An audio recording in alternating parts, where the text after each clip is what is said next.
Madame, Monsieur, bienvenue à ce rendez-vous hebdomadaire de l'actualité parlementaire. Les titres. En 1 du retrait des pays de l'Alliance des États du Sahel, la CEDEAO, pour l'occasion, les autorités de l'Alliance mettent en circulation le nouveau passeport estampillé AES. Le chef du Parlement a reçu son document de voyage des mains du ministre de la Sécurité. On fait le point dans un instant. La lutte contre l'excision au cœur d'un atelier de plaidoyer au Parlement. L'ONG Voix de Femmes monte au créneau et sollicite plus d'engagement de la représentation nationale pour la lutte contre ce phénomène qui perdure. Environnement et lutte contre les changements climatiques, contribution à la conférence des partis, des sujets que nous évoquons avec notre invité, le député Némata Brigitte Zungrana. Voilà pour le sommaire, merci de nous suivre.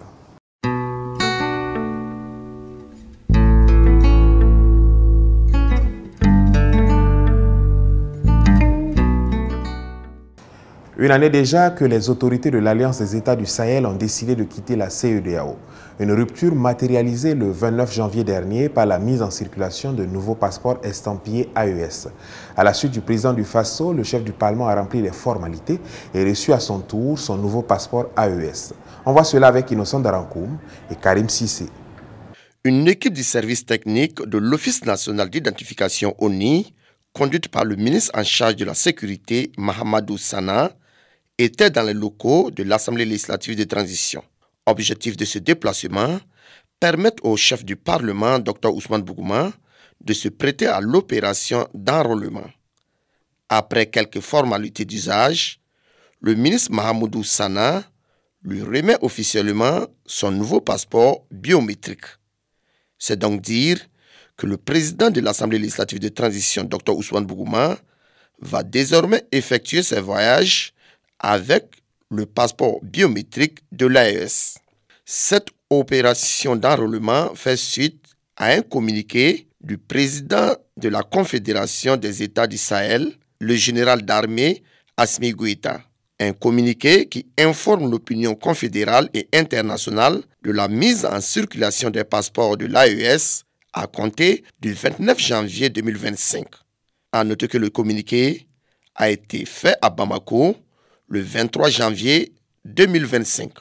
L'ONG Voix des Femmes plaide pour la fin des mutilations génitales féminines au Burkina Faso. Une lutte noble qui nécessite l'engagement des décideurs. À cet effet, elle a initié un atelier de plaidoyer en faveur des députés pour les sensibiliser sur le phénomène et susciter leur adhésion à la lutte. Le compte rendu avec Anatole Nakoulma et Karim Sissé. Le tableau de la pratique de l'excision est peu reluisant au Burkina Faso. Selon les chiffres, le taux de prévalence de cette pratique est de 56%. Une situation due, selon l'ONG Voix des Femmes, à une relégation au second plan de cette lutte du fait des défis sécuritaires. Et pour intensifier la lutte contre cette pratique néfaste, la réaffirmation d'une volonté politique au plus haut niveau s'avère nécessaire, d'où ce plaidoyer à l'endroit de la représentation nationale. Les acteurs nationaux de la lutte, avec l'accompagnement des partenaires techniques et financiers, sont devant vous pour solliciter le soutien et l'engagement de la représentation nationale pour relancer la lutte afin d'atteindre la tolérance zéro d'ici 2030, conformément à la stratégie nationale 2022-2026 et à l'objectif 5 des objectifs de développement durable ODD. Le cri de cœur de l'ONG Voix de Femmes est bien entendu par les parlementaires. Mieux, ils s'engagent à jouer leur partition en vue de venir à bout de cette pratique qui a la peau dure. En tant que représentants du peuple, nous avons une responsabilité collective de lutter contre cette forme de violence et de promouvoir l'égalité des sexes. Nous devons agir avec fermeté pour interdire et éliminer cette pratique à travers des lois, mais également par une sensibilisation active auprès des communautés. Le présent atelier a été organisé au profit des députés membres du réseau des parlementaires burkinabés, santé, population et développement. Cette brève avant de poursuivre, le chef du Parlement, le Dr Ousmane Bougouma, a pris part le 30 janvier dernier aux côtés du Premier ministre Jean-Emmanuel Ouedraogo au lancement officiel de la plateforme nationale de paiement numérique Faso Arzeka.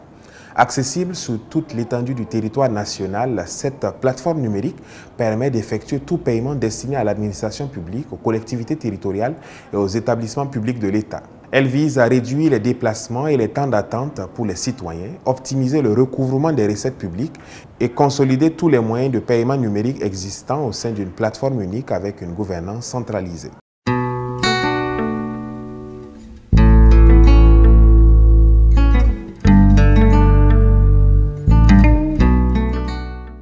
La députée Nemata Brigitte Zungrana est notre invitée cette semaine. Coordonnatrice du réseau des parlementaires pour l'eau potable, l'hygiène et l'assainissement, elle donne sa lecture sur le bilan des financements mobilisés dans le cadre de la conférence des partis pour la lutte contre le changement climatique au Burkina Faso. C'est au micro d'Axel Nicoliaro.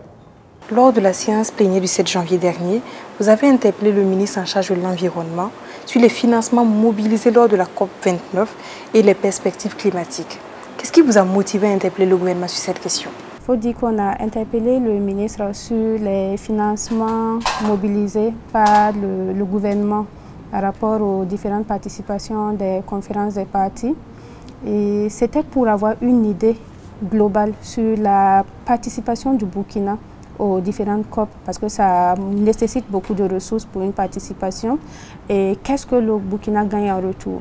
Et c'était l'idée générale de la question orale dernière. Et aussi, il s'agissait d'avoir une idée sur les actions que va mener le gouvernement pour renforcer le Burkina Faso dans la lutte contre les changements climatiques. Et c'est à ces différentes préoccupations que le ministre de l'Environnement, Eau et Assainissement est venu répondre.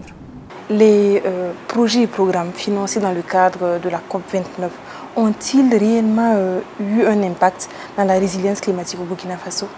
À ce jour, avec les différentes interventions du ministère, on peut dire qu'il y a eu un impact considérable sur la vie des populations parce que c'est à travers différents programmes mis en œuvre entre les différents ministères, ministère de l'Environnement, de l'Élevage, de l'Agriculture, et les impacts, c'est directement sur la population. On peut prendre en exemple le PGPCRED plus que les différentes communes, les différentes mairies mettent en œuvre actuellement dans leurs communes. Les mesures proposées par le ministre en charge de l'Environnement, notamment la création d'entités accréditées et le renforcement des capacités nationales, sont-elles suffisantes pour renforcer la lutte contre le changement climatique au Burkina? Les actions que le gouvernement a annoncé pouvoir mener, d'ores et déjà, nous pouvons dire qu'elles sont un peu suffisantes, mais pas totalement. Mais au-delà des actions que le gouvernement mène, il faut l'implication de la population. Et je crois que le ministère a annoncé des vagues de sensibilisation à l'endroit de la population et même des parties prenantes, l'administration publique, pour un comportement responsable, pour qu'on puisse vraiment lutter contre les changements climatiques. Êtes-vous satisfaite des réponses apportées par le ministre en charge du gouvernement à votre interpellation? Je suis satisfaite des réponses que le ministère a apportées parce que ça a permis d'éclairer la lanterne, que ce soit des députés et de la population du Burkina Faso en général. Parce que depuis lors, on peut dire que les gens savent de quoi il s'agit quand on parle de COP. Et comme il ne s'agit pas uniquement de la COP sur le changement climatique, il a éclairé la lanterne de la population sur les différentes COP dont le Burkina Faso est signataire. Donc, je suis satisfaite. C'est la fin de cette interview express. Merci d'avoir répondu à nos questions. Merci pour l'invitation.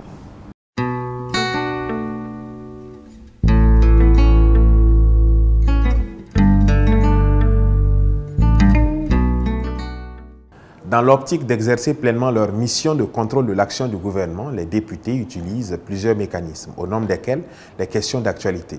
À quoi renvoie une question d'actualité? À qui est-elle adressée? Comment se déroule une séance consacrée aux questions d'actualité? Les réponses avec Honorable Bationo, chef de service des relations publiques de l'ALT. Est qualifiée de question d'actualité toute question qui a un caractère à la fois d'actualité et d'intérêt général.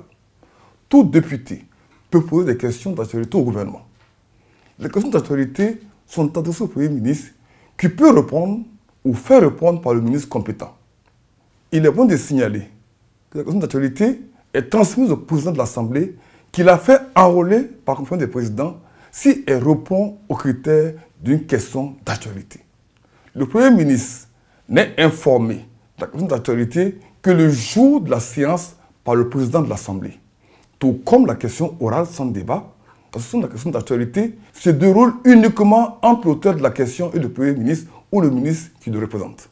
La question d'actualité est appelée par le président de l'Assemblée qui fixe le temps imparti à son auteur qui est de 5 minutes maximum. Le Premier ministre ou le ministre concerné par la question y répond, le président de l'Assemblée met fin au débat.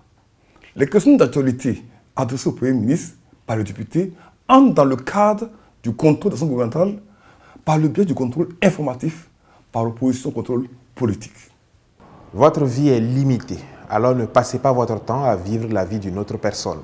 Ne tombez pas dans le piège du dogme qui consiste à vivre suivant le résultat de la pensée des autres. Et par-dessus tout, ayez le courage de suivre votre cœur et votre intuition. Ces deux savent déjà qui vous voulez réellement devenir. Tout le reste n'est qu'accessoire, disait Steve Jobs.